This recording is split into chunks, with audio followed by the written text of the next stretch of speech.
12 November 2025 रोजी कालाष्टमी म्हणजेच कालभैरव जयंती आहे. भगवान शंकरांचा 5वा अवतार कालभैरवनाथांची या दिवशी आपल्याला पूजा करायची आहे, मंत्र साधना करायची आहे. मंत्रोक्त हवन या दिवशी अवश्य करावं. आर्थिक समस्या असेल किंवा दुसरी कुठली समस्या असेल, नोकरी व्यवसायाच्या ठिकाणी अडचणी असतील, शत्रुपीडा असेल, कोणी त्रास देत असेल, चोरी झाली असेल, एखाद्या व्यवहारामध्ये फसवणूक झाली असेल, अशा सर्वांनी 12 नोव्हेंबर 2025 रोजी कालभैरवनाथांची आपल्या घरामध्ये पूजा करा. काही उपाय मी सांगेल ते अवश्य करा.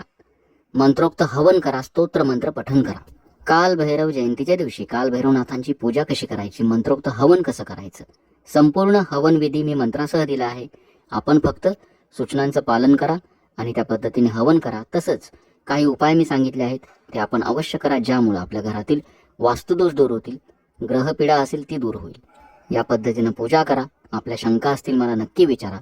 चॅनल सबस्क्राईब करा. कालभैरवनाथ हे भगवान शंकराचे 5वे अवतार मानले जातात. चंड भैरव, उन्मत्त भैरव, प्रचंड भैरव, क्रोध भैरव ही त्यांची नावे आहेत. श्वान म्हणजेच कुत्रा हे त्यांचं वाहन आहे. त्यांच्या 4ही हातामध्ये शस्त्र आहेत. कालभैरवनाथ हे प्रचंड पराक्रमी आहेत. त्यांचं प्रथम दर्शनी जे रूप आहे ते कोणालाही भय उत्पन्न करेल असं आहे.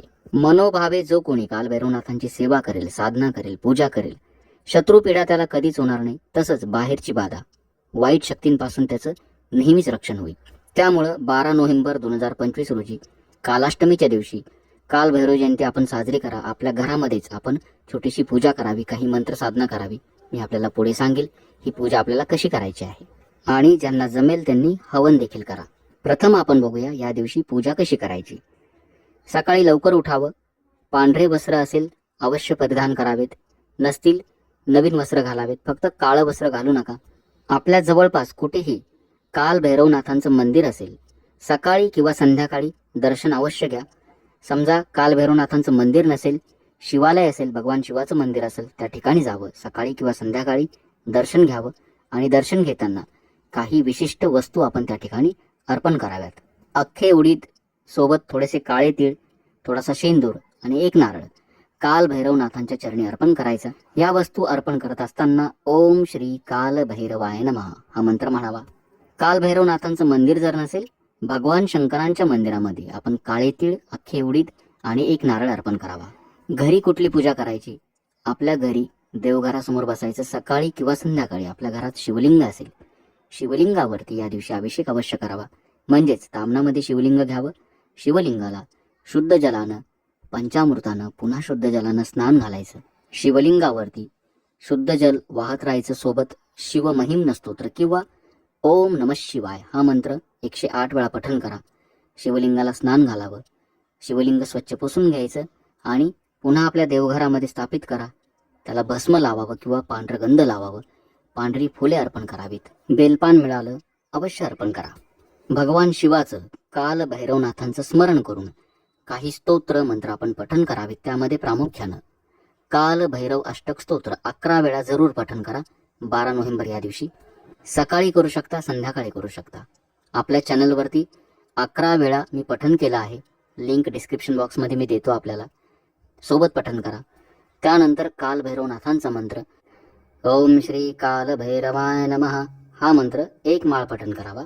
श्री स्वामी समर्थ षडाक्षरी मंत्र महाराजांचा 1 माळ पठण करावा. महामृत्युंजय मंत्र ओम त्र्यंबकं यजामहे सुगंधिं पुष्टिवर्धनम् उर्वारुकमेव बंधनान् मृत्योर्मोक्षी यमामृतात् हा मंत्र यथाशक्ती पठण करा. मनोभावे करावा. 11 वेळा, 21 वेळा 1 माळ केला अतिउत्तम. आपल्या चॅनलवर आहे, आपण सोबत पठण करा. त्यानंतर कालभैरवनाथांचा संकटनाशक मंत्र, या मंत्राचं पठण आपण कालभैरव जयंतीच्या दिवशी अवश्य करा. यथाशक्ती करा. 11 वेळेला करा, 21 वेळेला करा किंवा 108 वेळेला जर आपण पठण केलं अतिउत्तम. या मंत्राच्या पठणानं, कालभैरवनाथांच्या कृपेनं आपल्या जीवनातील सर्व प्रकारच्या समस्यांचं निवारण झाल्याशिवाय राहणार नाही. ओम हम शम नम गम कम सम खम महाकालभैरवाय नमः. ओम हम शम नम गम कम सम खम महाकालभैरवाय नमः हा मंत्र अवश्य पठण करा. कालभैरव जयंतीच्या दिवशी मी हा मंत्र अपलोड करेल, आपण माझ्या सोबत पठण करा. एवढी सेवा आपण कालभैरव जयंतीच्या दिवशी म्हणजेच 12 नोव्हेंबर 2025 रोजी अवश्य करा. सकाळी करा किंवा संध्याकाळी आपण ही सेवा करू शकता. आता आपल्याला कालभैरव जयंतीच्या दिवशी हवन करायचं आहे. हे हवन आपण कधी करावं? हवन देखील आपण सकाळी करू शकता, संध्याकाळी म्हणजे प्रदोषकाळी संध्याकाळी 6 वाजेनंतर, रात्री 12, 12:30, 1 वाजेपर्यंत आपण हवन करू शकता. कारण कालभैरवनाथांची जी सेवा असते ती प्रदोषकाळी आणि निश्चित कालात म्हणजेच मध्यरात्री जर आपण केली तर ती अत्यंत प्रभावी मानली जाते. म्हणून आपण रात्री 1 वाजेपर्यंत हवन सेवा करू शकता. हवन करण्याचे फायदे काय होतील? हवन केल्यामुळं आपल्या घरातील नकारात्मकता दूर होईल, वास्तुदोष निघून जातील, ग्रहपीडा कमी होईल. आपली कुठे फसवणूक झाली असेल, एखाद्या व्यवहारामध्ये पैसे अडकले असतील, कोणी पैसे उसने घेतले असतील, आपल्याला परत देत नसतील, किंवा चोरी झाली असेल, शत्रुपीडा असेल, नोकरी व्यवसायाच्या ठिकाणी काही समस्या असतील, आपल्या कुटुंबाचं शत्रुपीडा, वाईट नजर, बाहेरच्या बाधेपासून सदैव रक्षण होण्यासाठी कालभैरव जयंतीच्या दिवशी आपण ही हवन सेवा अवश्य करावी. हवन कसं करावं आता मी संपूर्ण हवनाचा विधी आपल्याला सांगणार आहे. ज्याला ज्याला हवन करायचं असेल आपण हा व्हिडिओ लावून द्या आणि माझ्यासोबत हवन करावं. हवन करण्यासाठी आपल्याला सामग्री लागेल हवन कुंड किंवा मातीची कुंडी, आणि अख्खे उडीद आपल्याला लागतील 200 ग्रॅम. त्यानंतर काळे तीळ आपल्याला लागतील 50 ग्रॅम आणि थोडंसं शुद्ध तूप इत्यादी सामग्री आपल्याला लागेल. हवन प्रज्वलित करण्यासाठी शेणाची गौरी, कापूर, फुलवात, समिधा किंवा नारळाच्या शेंड्या देखील चालतील. प्रथम ज्या ठिकाणी आपल्याला हवन करायचं असेल त्या जागेची, जमिनीची पूजा करायची. हळद, कुंकू, अक्षता, एखादं फूल व्हावं. ओम श्री वास्तु पुरुषाय नमः. त्यानंतर मातीची कुंडी किंवा हवन कुंड त्यावरती ठेवून द्या. हवन कुंडाची देखील पूजा करावी. हळद, कुंकू, अक्षता, एखादं फूल व्हावं. शेणाची गौरी, नारळाची शेंडी किंवा समिधा याच्या साह्यानं आपल्या घरातील दिव्याचा अग्नी घ्यायचा आणि हवन कुंड प्रज्वलित करायचा. ओम श्री अग्निदेवताय नमः हा मंत्र म्हणायचा. भगवान सूर्याचं आणि अग्निदेवतेचं स्मरण करायचं आणि हवन कुंड अशा पद्धतीनं प्रज्वलित झाल्यानंतर आता काही मंत्रांचं आपल्याला पठण करायचं आहे आणि स्वाहाकार करायचा आहे. म्हणजेच आहुती द्यायची आहे. आहुती देताना आपल्याला शुद्ध तुपाची, अख्खे उडीद आणि काळे तीळ या पदार्थांची आहुती द्यायची आहे विशिष्ट मंत्रासाठी. समजा आपल्याला अख्खे उडीद किंवा काळे तीळ मिळाले नाही किंवा आपल्या घरात नसले, व्हिडिओ समजा आपण उशिरा बघितला किंवा ही सामग्री आणायला आपल्याला जमलं नाही, अशा वेळी सर्व मंत्रांचा स्वाहाकार करताना शुद्ध तुपाची आहुती दिली तरी चालेल. सर्व मंत्रांच्या शेवटी स्वाहा म्हणायचं. स्वाहा म्हणताना त्या पदार्थाची आहुती हवनकुंडामध्ये द्यायची. चमचा किंवा पळीनं आपण हे पदार्थ हवनकुंडाचा जो अग्नी असते त्यामध्ये अर्पण करावेत. पहिला मंत्र गणपती मंत्र. ओम गणपतये नमः स्वाहा. स्वाहा म्हणताना हवनकुंडामध्ये शुद्ध तूप अर्पण करायचं. असं आपल्याला 11 वेळा आहुती द्यायची आहे. ओम गणपतये नमः स्वाहा. शुद्ध तूप अर्पण करावं. ओम गणपतये नमः स्वाहा. ओम गणपतये नमः स्वाहा. ओम गणपतये नमः स्वाहा. ओम गणपतये नमः स्वाहा. ओम गणपतये नमः स्वाहा. ओम गणपतये नमः स्वाहा. ओम गणपतये नमः स्वाहा. ओम गणपतये नमः स्वाहा. ओम गणपतये नमः स्वाहा. ओम गणपतये नमः स्वाहा. दुसरा मंत्र महाराजांचा. श्री स्वामी समर्थ नमः स्वाहा. शुद्ध तूप अर्पण करायचं प्रत्येक वेळी. श्री स्वामी समर्थ नमः स्वाहा. श्री स्वामी समर्थ नमः स्वाहा. श्री स्वामी समर्थ नमः स्वाहा. श्री स्वामी समर्थ नमः स्वाहा. श्री स्वामी समर्थ नमः स्वाहा. श्री स्वामी समर्थ नमः स्वाहा. श्री स्वामी समर्थ नमः स्वाहा. श्री स्वामी समर्थ नमः स्वाहा. श्री स्वामी समर्थ नमः स्वाहा. श्री स्वामी समर्थ नमः स्वाहा. तिसरा मंत्र महामृत्युंजय मंत्र. ओम त्र्यंबकं यजामहे सुगंधिं पुष्टिवर्धनम् उर्वारुकमेव बंधनान् मृत्योर्मुक्षीयमामृतात् नमः स्वाहा. स्वाहा म्हणताना अख्खे उडीद हवनकुंडात अर्पण करावे.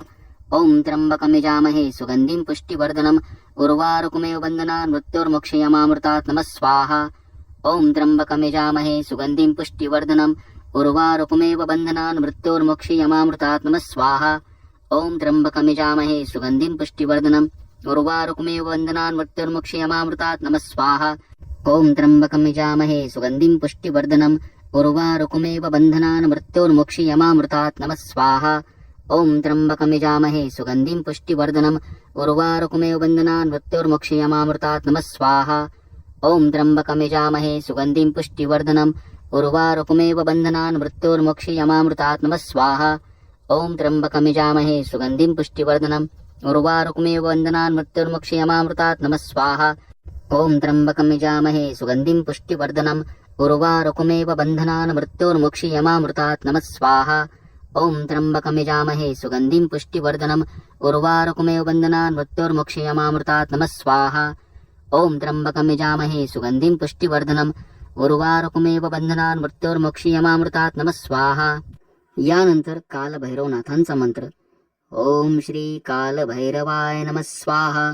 स्वाहा म्हणताना हवनकुंडामध्ये काळे तीळ किंवा शुद्ध तूप अर्पण करावं, असं आपल्याला 11 वेळेला हा मंत्र म्हणून स्वाहाकार करायचा आहे। ओम श्री कालभैरवाय नमः स्वाहा। ओम श्री कालभैरवाय नमः स्वाहा। ओम श्री कालभैरवाय नमः स्वाहा। ओम श्री कालभैरवाय नमः स्वाहा। ओम श्री कालभैरवाय नमः स्वाहा। ओम श्री कालभैरवाय नमः स्वाहा। ओम श्री कालभैरवाय नमः स्वाहा। ओम श्री कालभैरवाय नमः स्वाहा। ओम श्री कालभैरवाय नमः स्वाहा। ओम श्री कालभैरवाय नमः स्वाहा। ओम श्री कालभैरवाय नमः स्वाहा। यानंतर संकटनाशक महाकाल भैरव मंत्र, या मंत्राचा आपल्याला 11 वेळा पठण करायचं, 11 वेळेला स्वाहाकार करायचा। स्वाहाकार करताना काळे तीळ किंवा शुद्ध तूप हवनकुंडामध्ये अर्पण करायचं। ओम हम शम नम गम कम सम खम महाकाल भैरवाय नमः स्वाहा। ओम हम शम नम गम कम सम खम महाकाल भैरवाय नमः स्वाहा। ओम हम शम नम गम कम सम खम महाकाल भैरवाय नमः स्वाहा। ओम हम शम नम गम कम सम खम महाकाल भैरवाय नमः स्वाहा। ओम हम शम नम गम कम सम खम महाकाल भैरवाय नमः स्वाहा।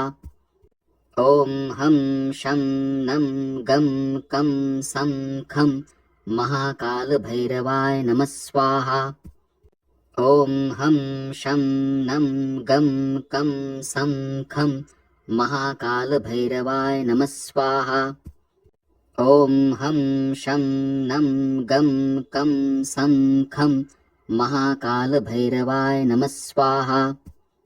ओम हम शम नम गम कम सम खम महाकाल भैरवाय नमः स्वाहा। ओम हम शम नम गम कम सम खम महाकाल भैरवाय नमः स्वाहा। ओम हम शम नम गम कम सम खम महाकाल भैरवाय नमः स्वाहा। अशा पद्धतीनं हवन झाल्यानंतर हवनकुंड तसाच शांत होऊन द्यायचा, तो विझवायचा नाही। हवनकुंड शांत म्हणजेच थंड झाल्यानंतर हवनकुंडामध्ये जे भस्म असतं ते आपल्या कपाळाला लावायचं, आपल्या घरातील सदस्यांच्या कपाळाला लावावं। दुसऱ्या दिवशी सकाळी हवनकुंडातील जी रक्षा असते ती आपल्या घराच्या आजूबाजूला पसरून टाकावी। समजा आपण फ्लॅटमध्ये राहत असाल, अशा वेळेला आपल्याजवळ घराच्या जवळ कुठं झाड असेल, झाडाची कुंडी असेल, त्यामध्ये ही रक्षा टाकली तरी चालेल। तर अशा पद्धतीनं विधियुक्त हवन आपल्या घरामध्ये आपण करावं। ज्यांना ज्यांना जमेल त्यांनी अवश्य करावं। हवन करताना फक्त आहुती देताना आपल्या लहान मुलांची काळजी घ्यायची, चटका बसणार नाही याची काळजी घ्या। या व्यतिरिक्त 2 उपाय आपण अवश्य करावेत। या दिवशी कुत्र्याला घास अवश्य द्यावा। आपल्या जवळपास कुठेही आपल्याला कुत्रा असेल त्याला आपण या दिवशी घास अवश्य द्यावा, ज्यामुळं शनिदेवाची कृपा होईल। राहूची काही पीडा असेल ज्यामुळे आपल्या घरामध्ये आरोग्याच्या समस्या उद्भवतात किंवा नोकरी व्यवसायामध्ये आर्थिक अडचणी आपल्याला निर्माण होतात, त्याचं निवारण होण्यासाठी हा उपाय आपण अवश्य करावा। दुसरा महत्त्वाचा उपाय, आपल्या जवळपास कुठेही पिंपळाचं झाड असेल तर या दिवशी संध्याकाळी आपण त्या ठिकाणी जायचं आणि कुठल्याही तेलाचा दिवा प्रज्वलित करायचा, पिंपळाचं दर्शन घ्यावं। हा उपाय केल्यानंतर आपल्या घरातील वास्तुदोष दूर होतील, ग्रहपीडा दूर होतील, ज्यामुळं काही कामं जी आपली आडली असेल त्यामध्ये अडथळे आले असतील ते नक्की दूर होतील। तर अशा पद्धतीनं आपण कालभैरव जयंतीच्या दिवशी आपल्या घरामध्ये तसंच मंदिरामध्ये जाऊन कालभैरवनाथांची अशा पद्धतीनं पूजा करा। आपल्या घरात मी जे मंत्र सांगितले आहेत ते सर्व मंत्र पठण करावेत। तसंच ज्यांना ज्यांना जमेल हवन सेवा आपण अवश्य करावी. माहिती आपल्याला आवडली असेल जास्तीत जास्त भक्तांपर्यंत पोहोचवा. आपल्या शंका असतील कमेंट बॉक्समध्ये नक्की विचारा. चॅनल सबस्क्राईब करा. श्री स्वामी समर्थ. जय जय स्वामी समर्थ. ओम श्री कालभैरवाय नमः.